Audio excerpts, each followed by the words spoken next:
All right, we're live. Wonderful.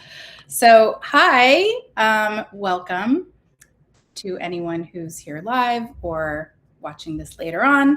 I'm Deb Shine Valentine, and I'm here with Rowan Rivers, and we are showing up modeling imperfect action. This is our first Substack Live, but we have been feeling the nudge to start talking out loud in more places about the work that each of us does with and around whiteness and white people. And so one of the things that is an aspect of white culture that we're challenging is perfectionism. and we're showing up here today to talk with you all about our work. So, but first, I want to share with you what a note that one of my Substack friends actually wrote me that I just saw this morning. And she said, "Thank you for your devotion to your mission of helping white women live in harmony with others." And that really resonated with both of us. That is a part of the very big dreams that we have for the world.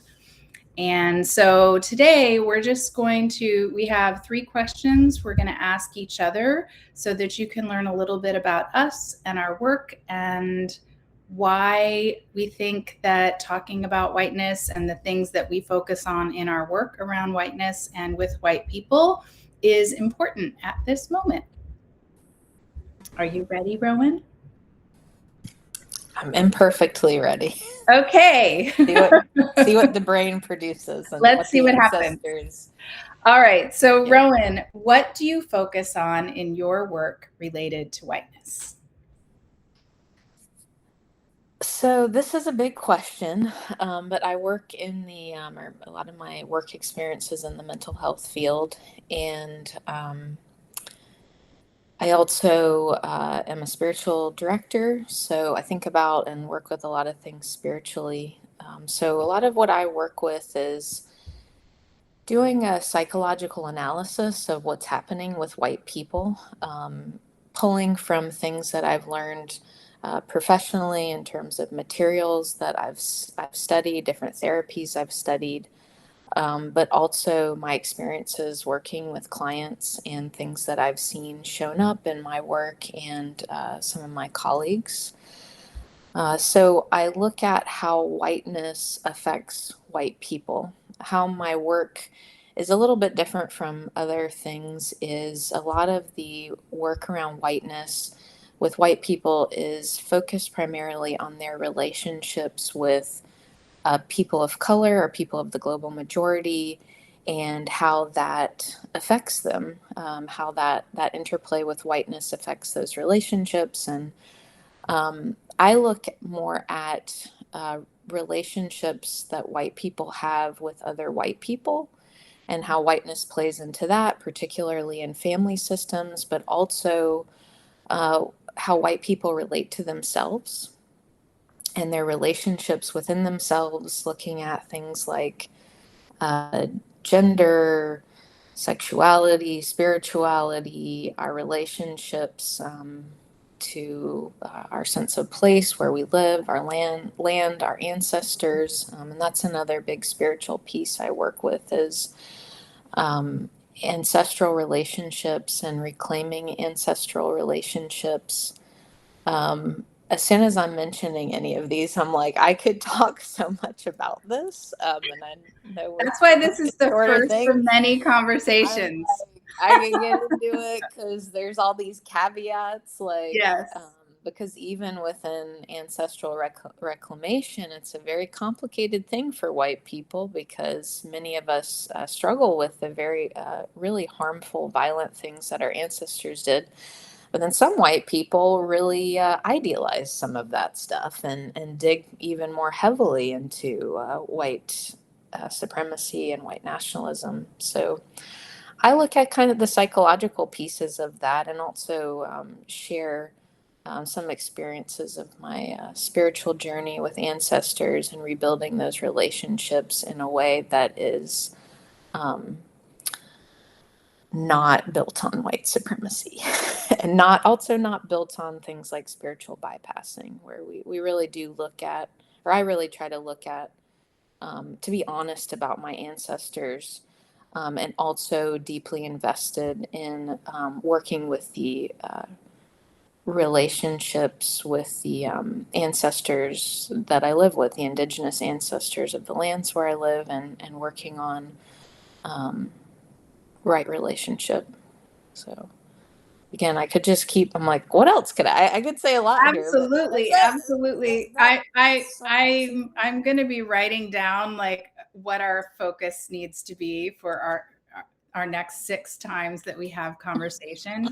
That is your work around connection with ancestors, connection with your ancestors biologically, but also the ancestors of the land where you live, and the way that you have very intentionally been in that journey for a long time is one of the things that really drew me to you immediately when we met last yeah. fall, I guess. Yeah. Hasn't even Yeah, been it's a been a year. while. Yeah. It's Yeah. been a little while, but not even a year. So, well, what brought you in, or what part of your story, whichever part comes in this moment, what brought you to doing this work around whiteness? This is a journey, but I would say that a point I could start with is I started studying decolonization in the mental health field, and it was, I guess, popping up as like a topic that people were starting to talk about, and I attended many trainings and talks, lectures, like just taking in whatever I could. I was fascinated, and this has become um, just my passion. Uh, so, one of the things that I would hear my teachers talk about, so most of my teachers were people of color, global majority, indigenous. And sometimes they would have like a couple bullet points about white people of like, oh, and this is happening with white people. And I think I was getting more of that because a lot of the things I was um, taking in, or trainings I was attending, was more geared toward this mental health perspective. So I was getting a lot of the impacts of white supremacy and colonization, um, on, sharing from their experience and things that their communities were going through. And then there'd be a couple things about like, oh, and white people. And that just, I just went from like the teachers I had started me off, and that just sent me on this course of like, what is going on with white people? How does this relate to white people? And then things started to click for me in what I was seeing clinically, as my brain just kept like kind of working with all the material I was taking in and things I was seeing in the community, and also my own experience as a white person and what that has been like. Um, and then another piece was that, unfortunately, part of white supremacy and colonization is that many people around the world have had their sacred relationships disrupted, destroyed, made illegal, where there's a huge disconnection in many communities, that were forced to give up their practices and sacred relationships because of the spread of colonization. And so I was hearing a lot of people reclaiming of like, I'm finding these sacred relationships again. And I was like, what about I had vaguely heard of like the Norse gods, and I was like, all right, what was going on with my people? Because all I know is like Christianity. Um, and like what was going on with my people when they had sacred relationships with land, or um, and before they left, I guess, or before the spread of and there's a lot I can talk about. Like, what was going on there? And I I just opened the door, and then I was opening the door to my ancestors. Again, like I was saying before, I was working on being challenged of like getting to know the indigenous peoples where I live and what happened to them, what is happening in indigenous communities to today. And I just like opened the door and got these beautiful relationships that have become significant teachers and guides in this work. So that kind of brought me into like this desire to um, like one of the things I would say that really motivates me is I felt a deep grief from my ancestors that um, they're longing for relationship with white people. And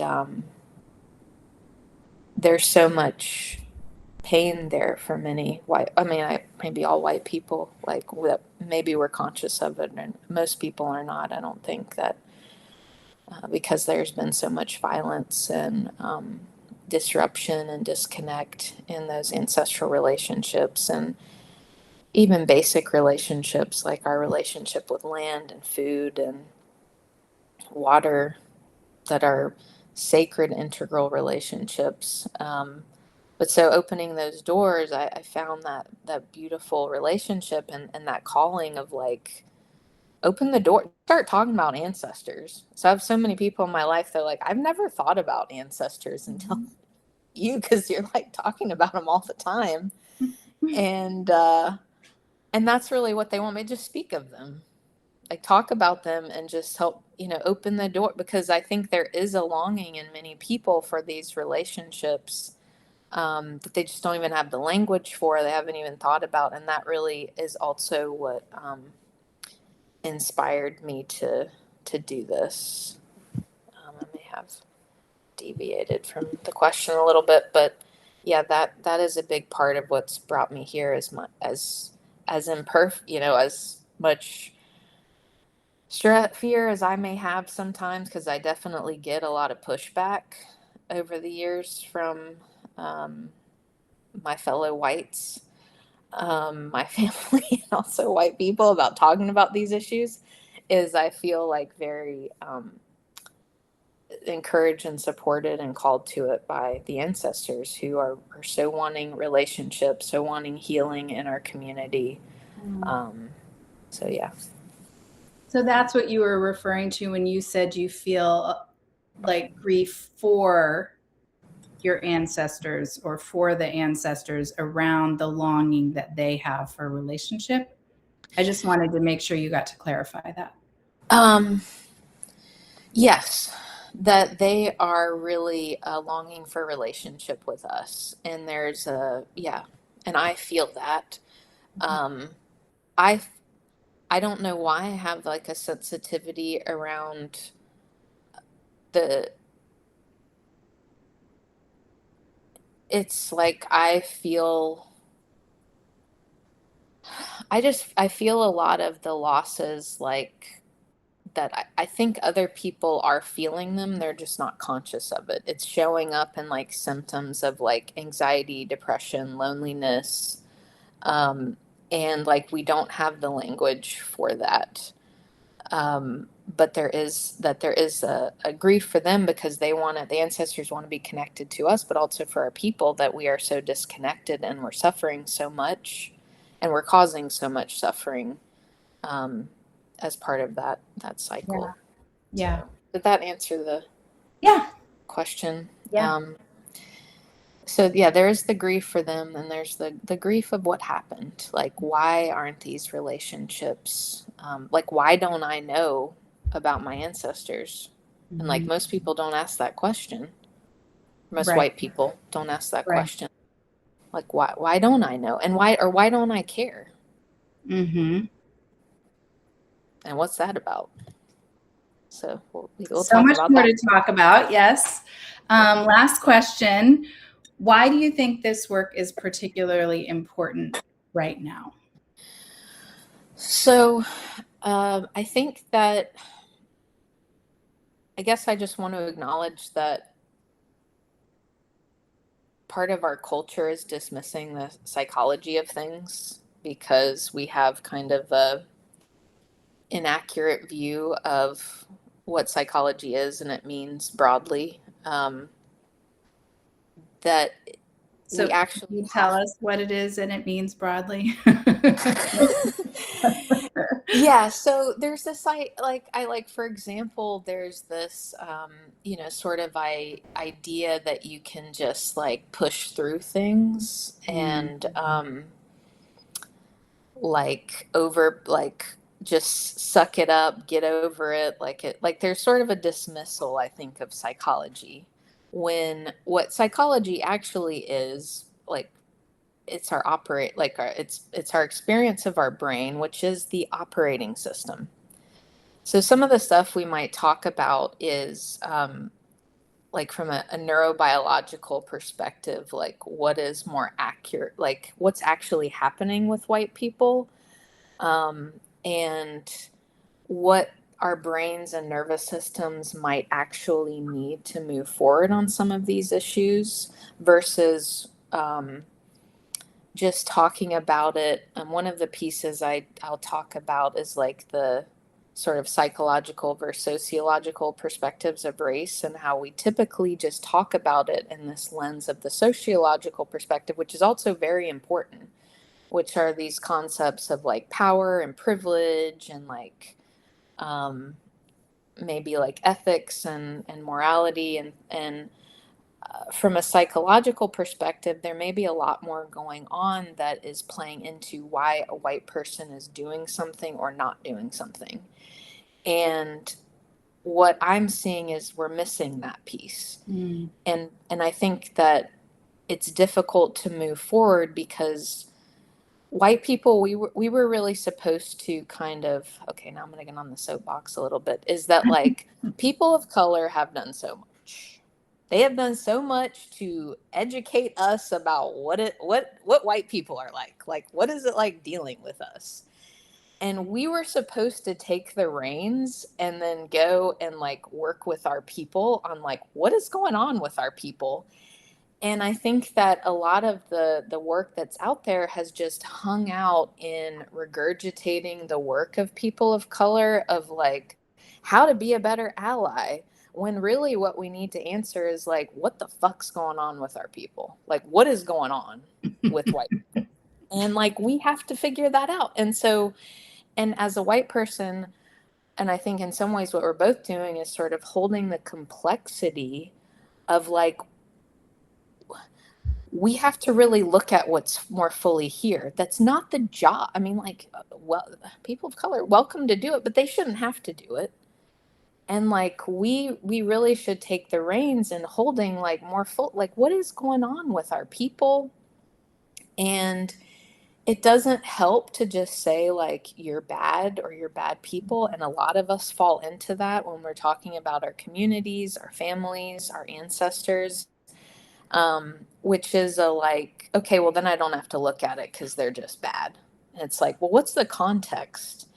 And I'm looking at, which I think is very important, is what is the psychological context amongst the many other, amongst all the contexts that are playing into, like, why is this person, family, community doing this thing? How does it make sense? And if we can figure out how it makes sense, we might be more effective in terms of how we approach people. How do we work with like what's going on? Because I pretty much never hear hardly people say the white community, issues in the white community.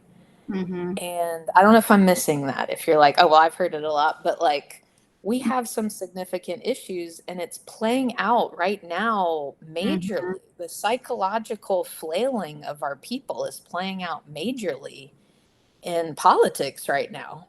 Yeah.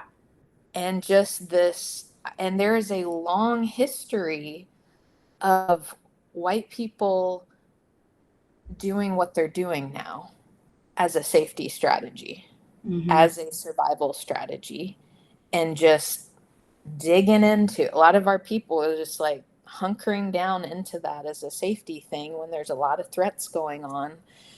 So I think that it can help us to really hold the other side of the coin that I hope that would help us more effectively move forward as a social justice movement is like, what is the psychological piece going on with white people,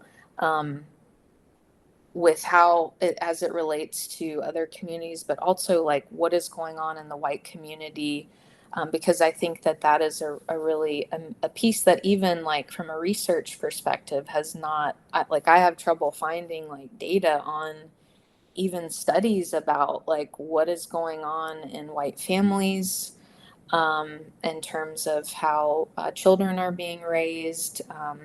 Anyway, there's like a lot of pieces that I think are important to maybe give us more ideas of how to reach people. Yeah. How to really connect with people on, because I think there's a thing for me is like some of us are just drawn to social justice. We see the violence, we see inequity, like we are moved to action. And majority of people, I think, or many people, like, you know, they have maybe other priorities or other focuses in terms of their own self-interest and self-preservation. And I think that this gives focusing on,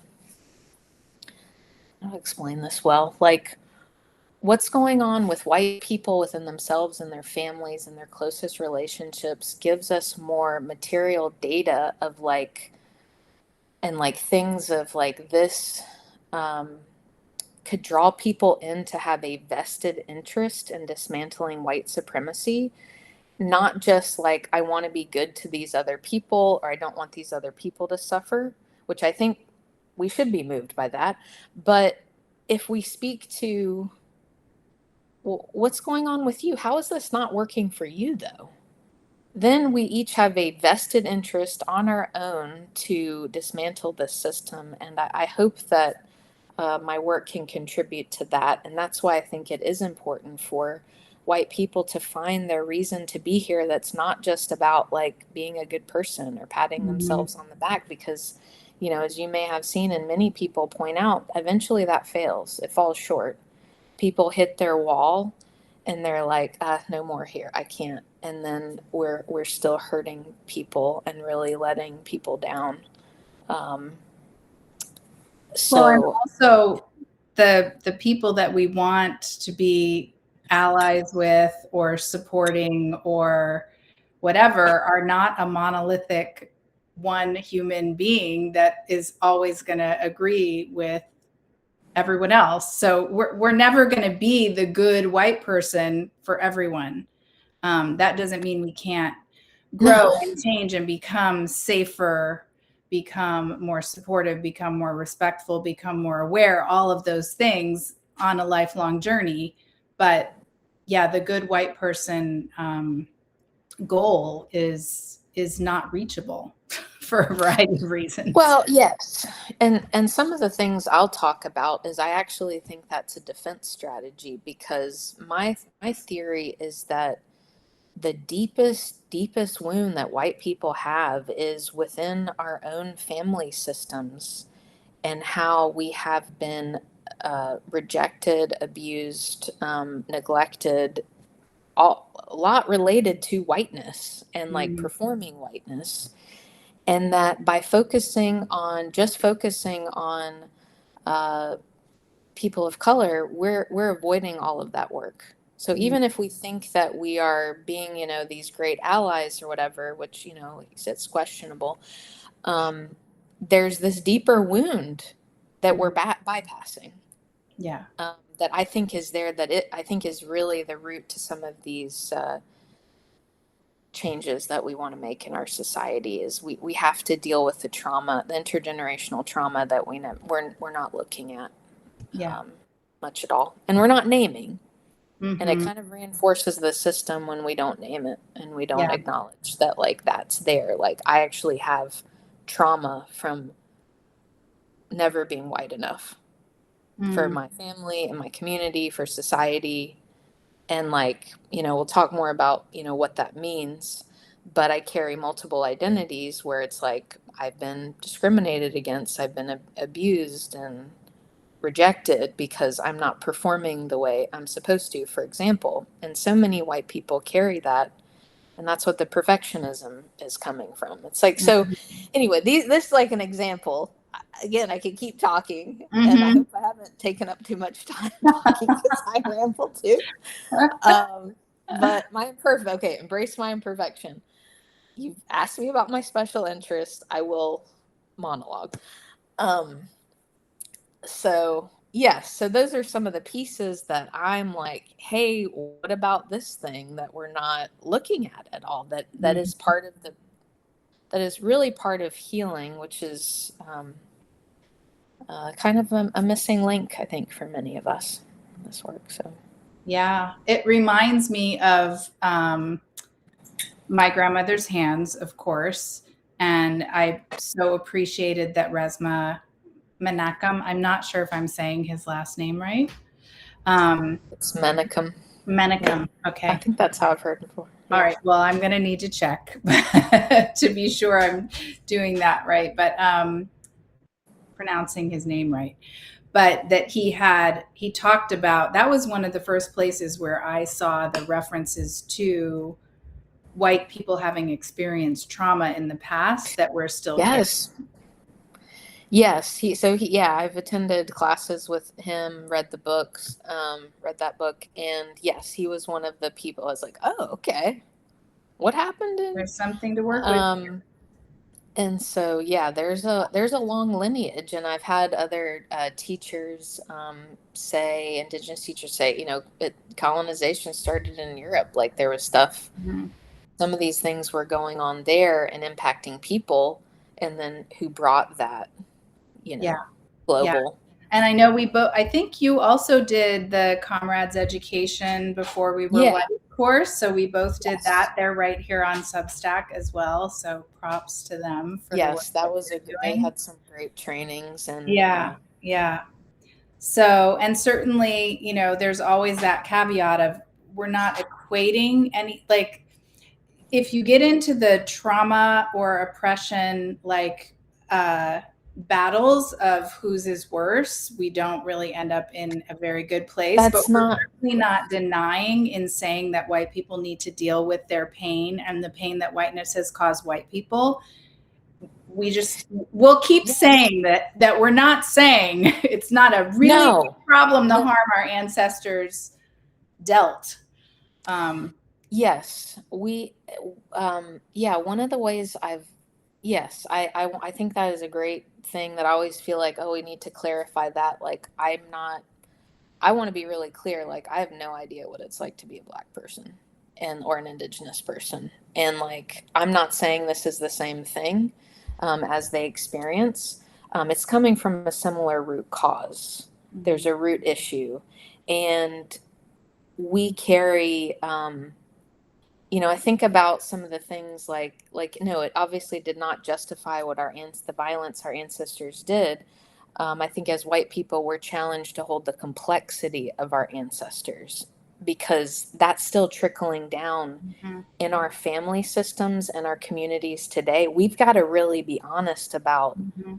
what happened and where did this come from? How is it still playing out in our people, in ourselves, Yeah. in our relationships? Because it has touched, I mean, the more I learn about colonization, whiteness, it's every relationship. It's Mhm. touched almost every relationship pretty much. And one of the things I was thinking about recently is like, okay, so say we have our ancestor that's going out and doing these like really violent things to people of color. Who do you think they are when they came home? When this guy's out doing horrible, atrocious, I don't know why I'm thinking, because my ancestors, some of them enslaved people, for example, the horrible practices of that. Okay, well, yeah. And how was that if person was capable of that kind of violence just out in the world? Who were they when they came home? Mhm. What was that home life like? Don't think it was psychologically healthy. Again, it's not the same as what was done to those people, Mm-hmm. but what was going on in that, and what happened Yeah. with that person that they did Yeah. those things, and then how did that play out in the family system? How was that passed down? So those are kind of some of the pieces I look at, because it's a challenging thing. I see a couple people joined here.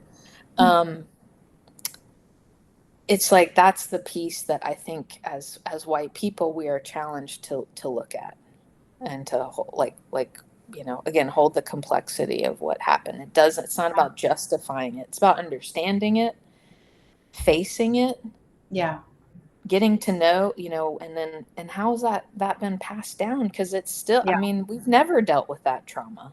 Right. We've never dealt with that. Just because some laws changed, it's obviously still here, or else the political climate would not be what it is. And Right. I think about that for Europe too. If they actually dealt with what happened with the world wars with the Nazis, you wouldn't see the rise of fascism there. It has not been fully dealt with, or it wouldn't be as appealing. It's still, why is this stuff so appealing to our people? Yeah. That's a And great question. just saying they're bad, Why is that's this not good stuff enough. so appealing to our people? Why is fascism and white supremacy so appealing to our people? Yeah, If and you there are look at, reasons for that. And that's a lot of your work is like there are actually understandable reasons for that. And yeah, when we dive into a place of understanding, that actually gives us some ground to stand on, to facilitate change, to have the possibility of openness to healing, those kinds of things that yes, we where we desire. can, where we can, and I think that um, the deep grief that many of us have over how much we wish we had more intimacy and connection and closeness in our relationships with other Yeah. white people, which is for many of us our family, our Mm-hmm. community, have a sense of community like many of us are holding in Yeah. along and agree for that. But yeah, so that's, I did that. I hope that made sense. I appreciate your follow-up questions. I'm like, is there Yeah. anything Well, else I I need mean, I could to also ask a clarify? million other follow-up questions, but we're gonna switch gears, Yeah. and you're gonna ask me some questions, and then we'll be back. And if anybody who's here now, Kara and Sean, thank you for coming. Sean, I quoted you earlier. Your comment that you made about my mission to help white people live in harmony with others. I really appreciated that reflection. So thank you for being here, Sean. We will have more conversations. Yeah, this is just the beginning. So, Okay, you ready? yep, I'm ready. Ready as Okay. I'm going to be. Okay. So what do you focus on in your work related to whiteness? Great question. So, I am I'm somewhat new to really acknowledging that my focus is especially on working with white people. I have done a lot of that work that you talked about around how can I work for racial justice. I've done historical research with a focus on African American history. I've worked with a number of Black women as mentors. I've worked to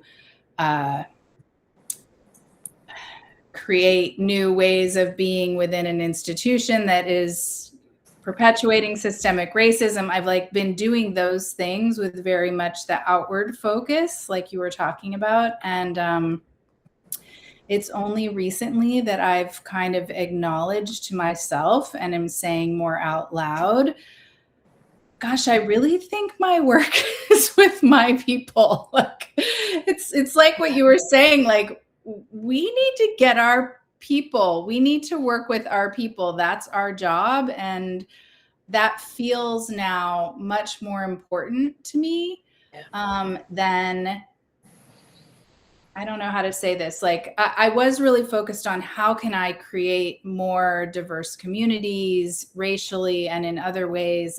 And I still think that's important for transformative work, that we increase our capacity to create spaces that are welcoming to a broader range of people. And actually, my current offer that I'm working on, Risk Worthy, is about that. It's about noticing the risk that people take to be in these spaces that where really amazing transformative work is happening, but it's so white centered that a lot of people are not getting the same level of benefit or having to work a lot harder to get the benefit. And there's a lack of awareness. So even in that, like my work is with the white leaders primarily, who are leading this transformative work, spiritual work, coaching work, wellness work. And it is amazing, powerful work, but they're not recognizing.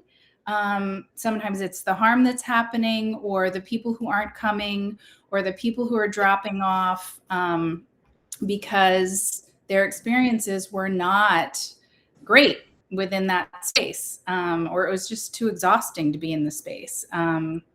So that's where my head is right now, because I'm really focused on that space.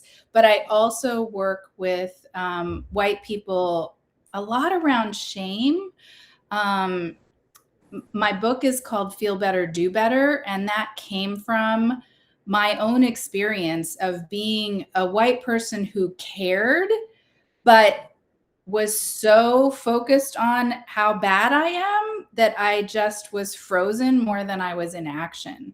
And that's with having an African American husband, with, doing this focus in my historical research, teaching, doing the whole white savior thing, teaching in the city, all of this.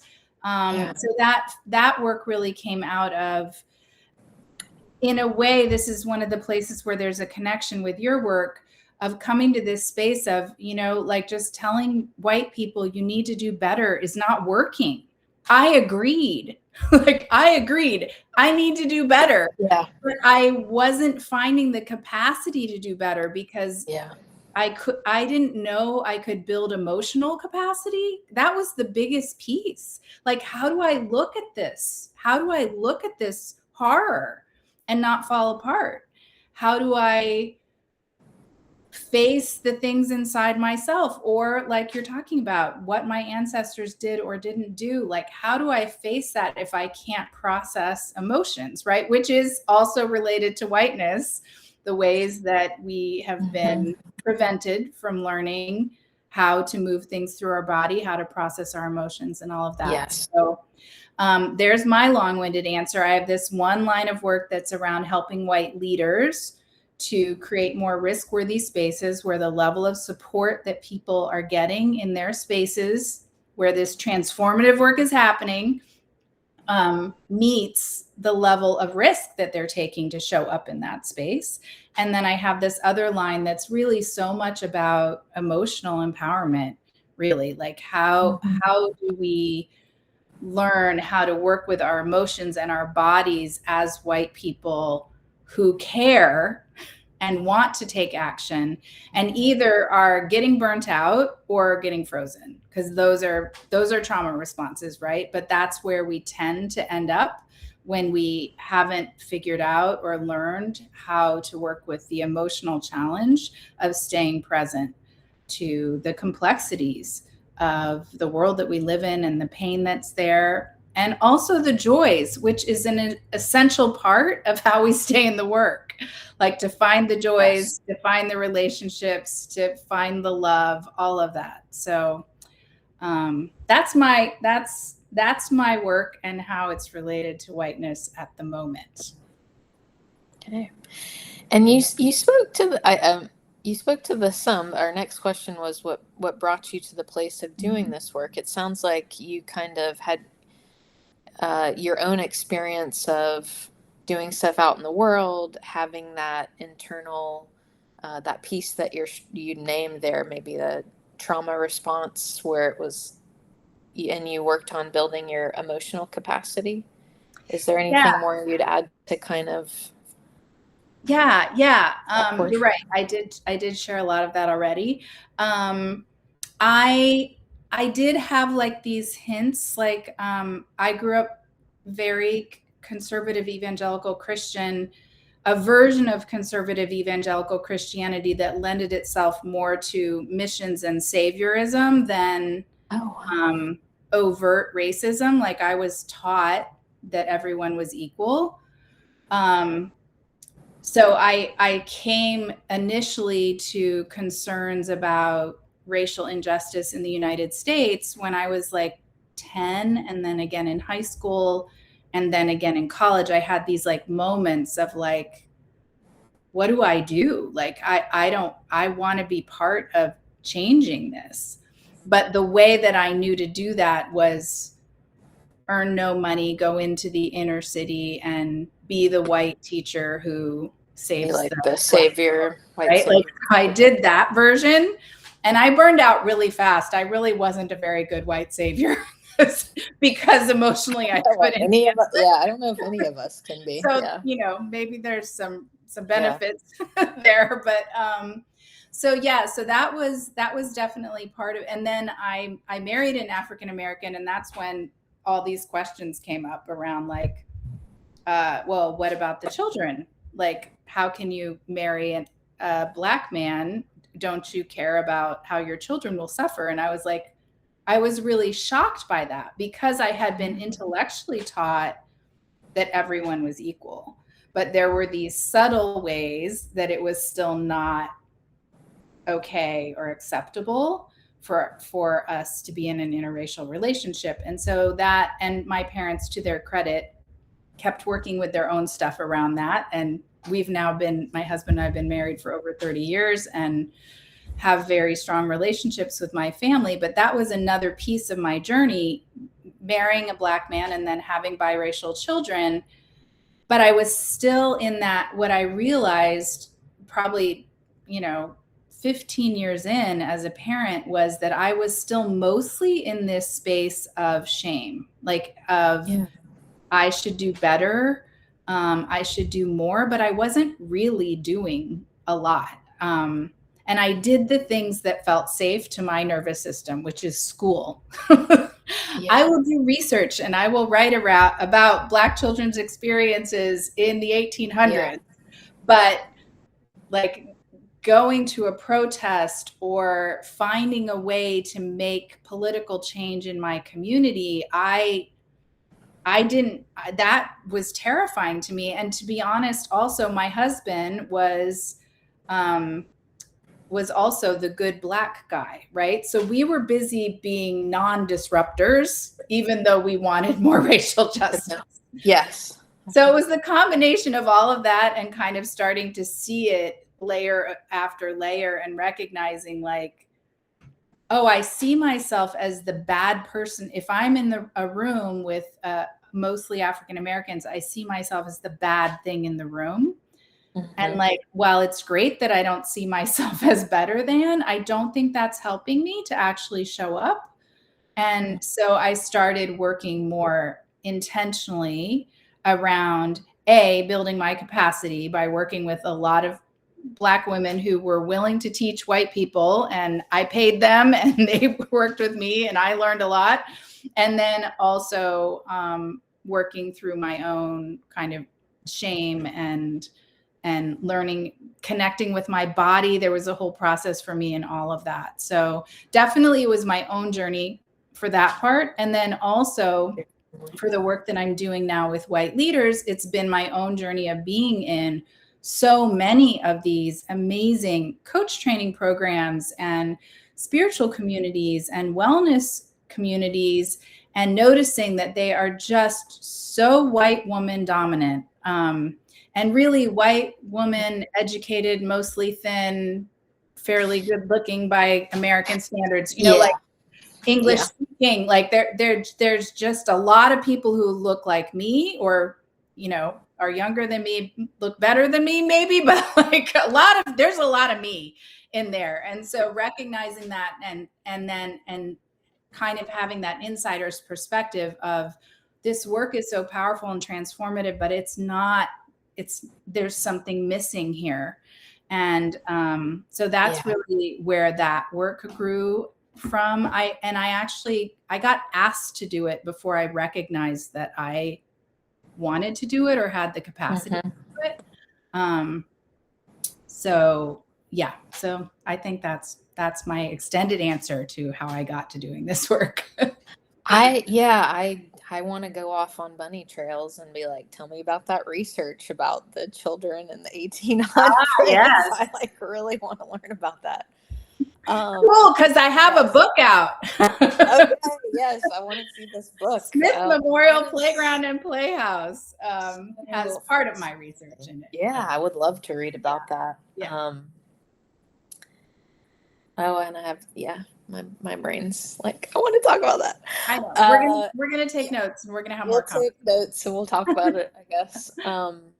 I appreciate you going into, because I was curious as you were talking about if there were things that you witnessed in those spaces, or was it like you said you were working with many Black women, and then did you come back in those spaces and be like, whoa, what's going on here? Or was it like as you were going through them, you were like feeling that? Because I've had that experience where I'm like, there's something missing here. Like, I'm not, and sometimes it's hard to always put words to it, but then you look around and you see like maybe some of the students that you started out with are gone, or they dropped off because they probably didn't feel included or supported in the ways that they needed.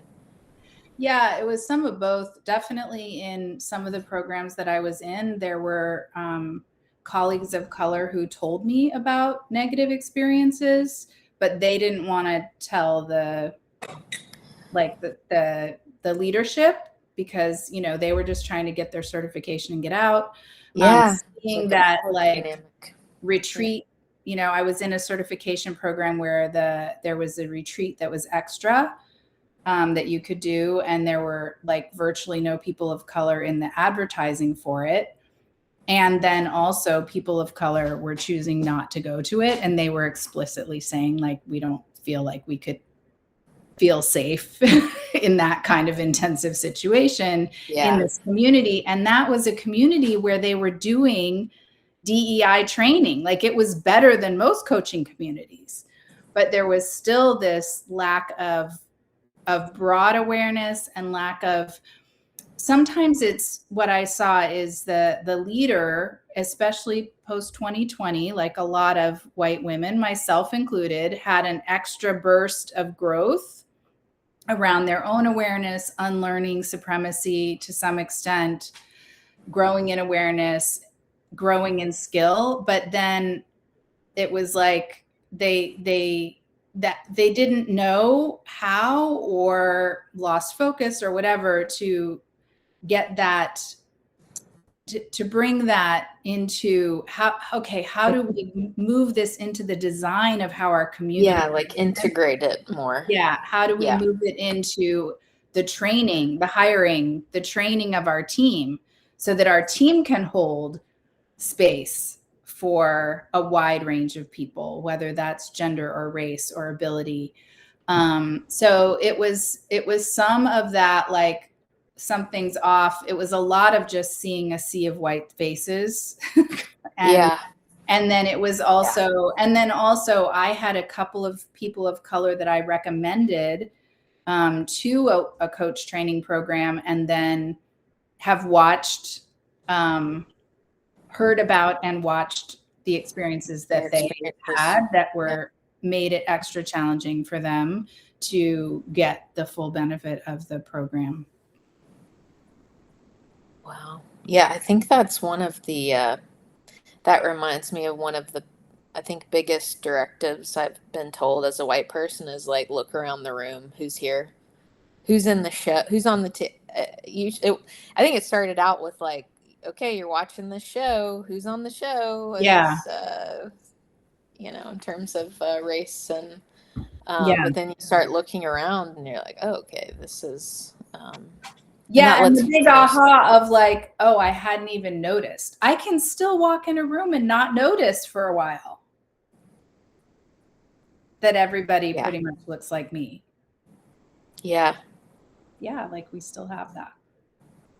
So, but it's Okay. exciting. It's exciting work because the people that are leading these transformative communities, they already care. They already want the world to be a better place. They already have things to share that actually help with that.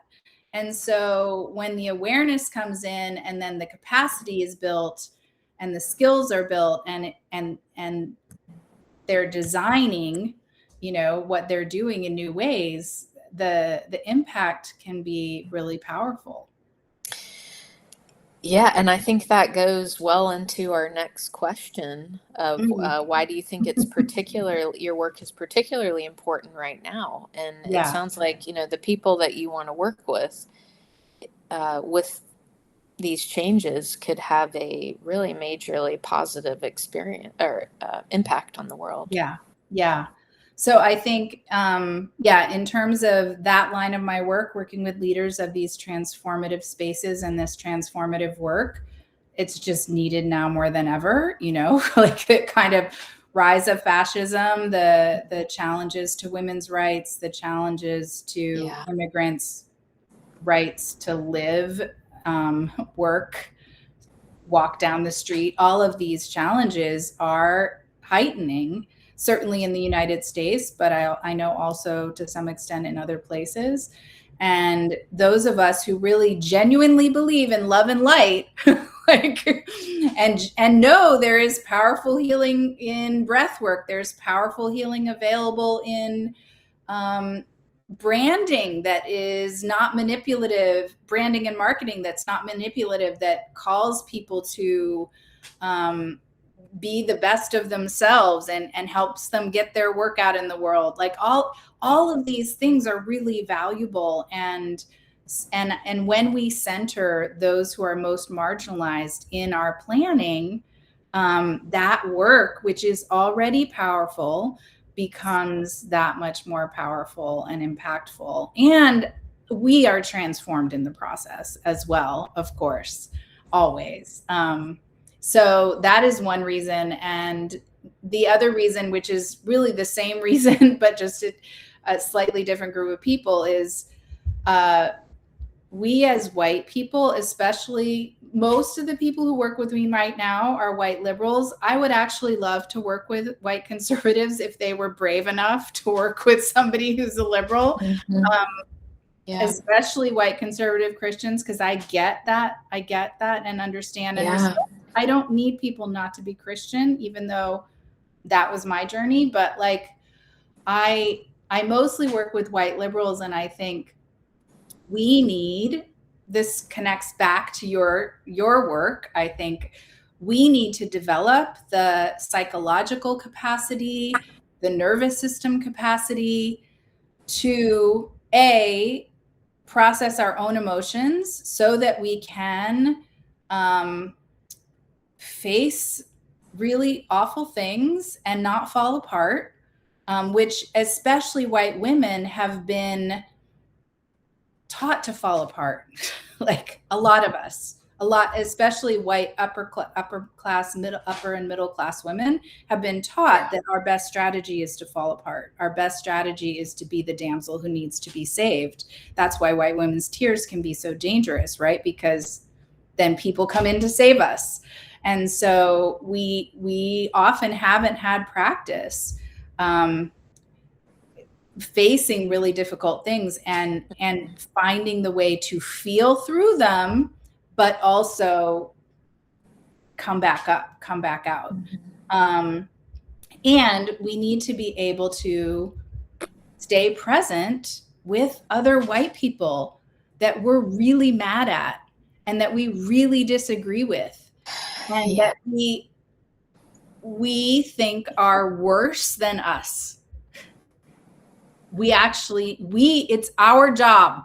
It's our job as white liberals, I believe, to develop the skills we need so we can be present with our own imperfection, our own ancestors' imperfection, all that complexity, and so that we can be present with conservatives and so that we can be present with people who, in particular, with the people who, if we were able to speak to them with calmness, with compassion, acknowledging their humanity, they might actually be able to listen. They might actually, like, for example, I spoke to an appliance guy who is a Trump supporter. I wrote about this in Substack. And when he was a Trump supporter, and as we were talking, and I was talking about at the time what was happening in Minneapolis, first of all, he didn't know what was happening in Minneapolis with ICE at the time. But when I started talking about it and, sharing that there are pictures of ICE agents going through the streets with guns out, and that, the children who had been killed and families that had been stopped, and he was like, well, that's not right. Like, that was his immediate reaction. There was no convincing needed. We were just operating from different bits of information. Now, there were other things we disagreed on, but we had a real conversation. And my hope is, that it might have made him ask some questions that he hadn't asked before. And I think that being able to stay in relationship and have those conversations is a really important part of what our society needs right now. And I think it's our job. All of our jobs, not just people who are going to be DEI specialists, but all of us, because all of us have these relationships. And I don't do it great. Like, I don't do it really well with my family, and most of my family are conservatives, but not Trump supporters. So I get it. I'm not saying I'm perfect at this. I'm just saying we got to keep practicing, because if we can't do that, I don't see where we get to any kind of change. Like, it's like the path we're on leads to more war and more violence. Yeah. So there's my soapbox to end us here. I just got back, as I think about ending this conversation for today, I just got back recently from Montgomery, Alabama, and seeing the footage from people walking across the bridge. And being met by police officers with billy clubs, and some people who had just been recruited to be temporary police officers with billy clubs. And it was honestly, it was really empowering for me, because I just keep thinking of those people, and that we may need to be that brave. Some people are already being that brave in the US and other spaces in the face of the violence that is getting more and more extreme. We may need to be that brave, but we also need to be that brave in terms of facing physical violence potentially. But we also need to be that brave in having this scary conversation with that or friend that feels really uncomfortable. We also need to be that brave. So and it does take bravery, and that's that's a good point of a future conversation of, like, what's hard about that. And it's not always just, are you a good or bad person, and the shame spiral stuff that shame you work on is like that. Shaming ourselves doesn't necessarily help us to figure that out. It just kind of says, you're bad. Okay, well, if you're just bad, then you're just bad. There's nothing you can do about it. But if, like, hey, there's something I need to work with in myself to build capacity, that can be something that people are working towards instead of staying stuck in that old story. And you're not in that all or nothing. And that, I love what you said there about it's also what can I do to build capacity? What supports can I provide for myself? so that acknowledging, oh, this is a scary conversation for me to have, even if my mind is like, well, what's wrong with you? You know, you're not in physical danger. You should be fine. Well, I'm not. I'm scared. Yeah. So And can I light a candle and call in my ancestors? Can I also plan that a friend's going to meet me after the conversation? Can I also practice with my neighbor? Can I also, like, what are all the supports that I can bring in so that my system that is genuinely terrified, even if I think shouldn't be, gets support? And that's part of how we also make it sustainable to do this work. Yeah. Can we close there? Because we've gone for an hour now. Yeah. Thank you. I imagine we have that it's been a while for people who have joined us to be listening, and it's probably a good time for us to sign off. Thank you. Thank you, Sean and Kara, and thank you anybody who's watching this recording later. We so appreciate you being with us for our first imperfectly perfect conversation about this work that is so important to both of us. Yeah, thank you. And thank you for inviting me to do it. Yeah. More to come. Yes, more to come. Okay, bye. Thank you, Sean.